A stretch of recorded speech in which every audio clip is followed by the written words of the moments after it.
Alright, just to get it out of the way right now, I am not calling this game by its legitimate title. I am going to call it Zelda Musou, its Japanese name, because I cannot for the life of me say Hyrule Warriors or Definitive Edition very many times in a row today without getting tongue-tied. This game's Nintendo Switch version is very important to handheld gamers, because before this, if you wanted to play Zelda Musou on the go, your only option was the Nintendo 3DS version, which doesn't run very well. There are a lot of frame drops, and in my review of Hyrule Warriors Legends on my website, I compared it to a lot of PlayStation Vita Musou games, which isn't saying a lot. But on the Switch, we were thinking, okay, we're finally gonna get a smooth Zelda Musou experience on the go. But did we? Let's find out. Here is my review of Hyrule Warriors Definitive Edition for the Nintendo Switch. The setting of Zelda Musou is a version of Hyrule that is officially considered to be outside of the quote-unquote canon 3-branch Zelda timeline. The base story goes like this. Hyrule Castle is attacked by monsters. Princess Zelda, her guard Impa, and Link, a new Hylian recruit, go out and defend it. Princess Zelda disappears. Link and Impa go on an adventure to try to find her, and the villain creates the ultimate crossover and fanfiction-y world by ripping Skyward Sword, Ocarina of Time, and Twilight Princess out of their respective timelines and throwing them smack dab in the middle of the Zelda Musou version of Hyrule. Now, as fanfiction-y as that sounds, this game actually does a pretty good job of showcasing its story. It introduces new characters and gives them a surprising amount of character development. It brings in characters from several Zelda titles and introduces you to them in a way that you'll understand who they are and what they're doing, even if you haven't played their respective game. And it has a very JRPG way of not only bringing everyone together for the final fight, but also to give Link some character development outside of his usual bit of just being the hero. Zelda Musou, by gameplay, can be considered a Musou, a warrior's action game, but with some RPG elements thrown into the mix. Which makes sense, because a lot of people view Zelda as an RPG franchise. You've got your typical Musou fare where you're running around large environments, taking over bases, fighting through large groups of enemies, but you've also got a leveling system, a crafting system for weapons and abilities, and a few other customization options in the other game modes. But before we get started, let's talk about content. If you've already played Hyrule Warriors on the Wii U and 3DS, you're not getting a lot of new content here. It's basically a Game of the Year edition. You've got the base game, you've got all of the DLC from Legends, and you've got Breath of the Wild costumes for Link and Zelda. Those two costumes are pretty much the only exclusive aspect of this version of the game, outside of the fact that this can be played on the TV and on the go. But that's not to say the game doesn't already have a lot of content in it, because it does. When you go into the main menu, you've got 5 different game modes to choose from. Legend mode, which lets you play through all the different story scenarios. Free mode, which lets you replay those story scenarios as any character. Adventure mode, letting you go across a pretty in-depth grid-based set of battles with various conditions, also the only way you can unlock several of the extra characters. Challenge mode, which has a lot of different mini-games and special challenges like Boss Rush, and My Fairy, which was added in the 3DS version of Zelda Musou, letting you take a fairy companion with you throughout the various game modes to give you extra attacks and special abilities. As a Musou game though, a lot of people are going to be thinking, okay, what's unique about this game? When I play through it, is it going to feel like a legitimate Zelda action game, or is it going to feel like someone just did a little PC mod to throw Zelda and Link into Dynasty Warriors? And considering this was one of the earlier Warriors crossovers with other gaming franchises, that's a pretty fair question. The basics of battles are very similar to other Musou games. You've got huge environments, you got bases to take over, and you got massive hordes of enemies to strike down.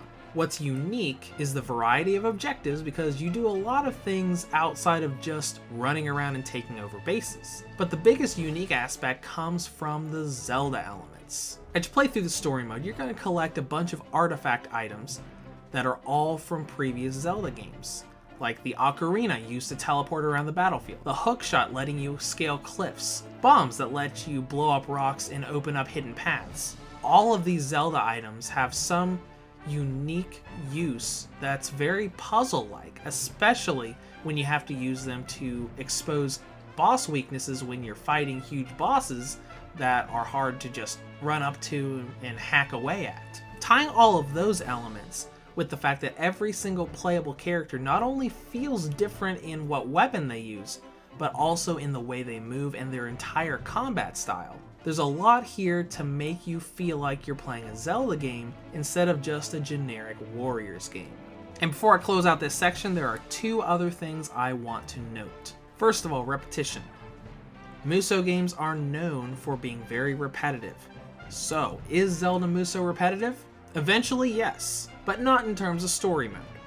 As you play through the story, you are constantly changing characters, changing gameplay styles, changing objective styles. So by the time you get to the end of the story, you've never done the same thing more than 2 or 3 missions in a row.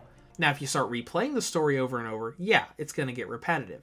But it doesn't get repetitive before you have a chance to experience the full story. And now let's talk about content and length, because Hyrule Warriors Definitive Edition is a $60 game, and we're going to want to know how much time we can get out of it. As far as story content goes, the main story branch covers 18 different missions. And if you add all of the side stories and DLC story campaigns, that goes up to 32 missions. Given average playtimes in the normal difficulty mode, that only gives us a completion time of about 11 to 12 hours. Now if you go through adventure mode and challenge mode and all that stuff, that'll definitely rack in the hours. But if you're just talking about seeing the story and experiencing that portion of the game, only getting about 12 hours out of a $60 game is a little steep. Now, let's talk about presentation. Graphics are definitely really, really nice in this game. When you've got it docked, it looks pretty flawless. There are some jagged edges here and there when you got it in handheld mode, but still, it looks really, really pretty, especially for a Warriors game. Now, what about stability and performance? There's definitely improvement here, both from the 3DS version and the Wii U version. When you've got Zelda Musou Definitive Edition docked, you get 60 frames per second, with occasional drops to around 30, but whenever it's docked, it always stays above 30, giving you a very, very smooth experience. Now in handheld mode, it's a lot better than the 3DS version was, but we're still not getting a smooth 30 frames per second. At least not all of the time. Whenever there's a lot on screen, it does dip into the mid to high 20s, which still isn't bad, but it doesn't stay at 30 frames per second. So, as people were hoping, it's better than the 3DS version, but it's not perfect in handheld mode. And now let's talk about battery life. Zelda was the first game to come onto the Switch to show that battery life wasn't going to be all that amazing for really high-performing games. And Zelda Musou is another shining example of that point. Here are my battery times from 100% to 0%. Maximum brightness with the Wi-Fi on, 2 hours, 21 minutes. Maximum brightness with the Wi-Fi off, 2 hours, 26 minutes. Low brightness with the Wi-Fi on, 2 hours and 30 minutes. Low brightness with the Wi-Fi off, 2 hours and 37 minutes. That's actually less than Breath of the Wild gets you. So Zelda Musou definitely uses up a lot of power. Now, in conclusion, Hyrule Warriors Definitive Edition definitely lives up to its name, offering all previous content and a couple little Easter eggs for fans of the newest Zelda title. Now, it's not perfect, with price versus length being a little iffy and some small frame drops in handheld mode. But if you're looking for Zelda Musou on the go, there's no better way to get it than on the Switch. Reviews to Go rates Hyrule Warriors Definitive Edition for the Nintendo Switch an 8 out of 10.